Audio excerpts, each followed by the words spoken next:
Бәріне сәлем. Короче, бүгін мен кешегі нені айтып бердім, мамке вообще күшті қызық болды. Бүгін тоже айтам.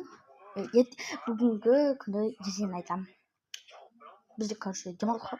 Білмеймін, айтам ба айтпаймын. Короче, достар, мен таңертең тұрсам.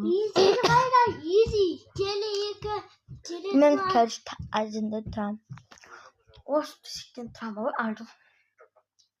Жоқ, бұл жақтан емес. Диваннан тұрам да. Тұрам бүкіл жерінде, ойбай, бүкіл қомжамда кухня басын апамен мамам істеп жатыр екен.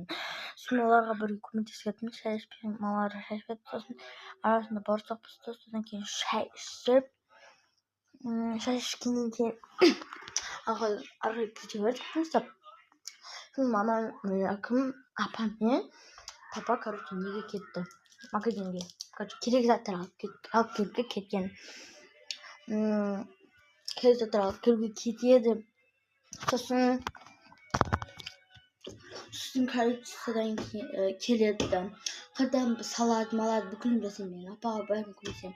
Сосын кеш болады. Кеш болғаннан кейін қонақтар келеді. Қонақтар келгеннен кейін ары қарай достар, бірінші айтайын ба? Біздің қонақтар сағат 10:30-да қайтып кетті. Ойлаңдаршы, сонда біз сағат ерте біттік қой. Бүкіл ерте бітіп ұйықтадық. Короче, мен мынақты ұйықтап қалдым. Енді бүгін тұрып ұйықтап қалдым енді. Бүйтіп күшті маған жоқ. Қатты ұнаған жоқ. Ұнамады. Қонақ өте көп келді. Енді бүгін күн көреміз. Бүгін қонақ шақырдық. Кеше ата өзінің туған күнін тойласам. Бүгін біз жаңадан үйленген жас жұбайларды шақырамыз үйді көрсетуге ше.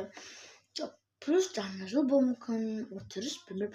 Олар бүгін трендовый ойындар күшінесе ойнаймыз достар. Мен трендовый ойынды салатын шығармын.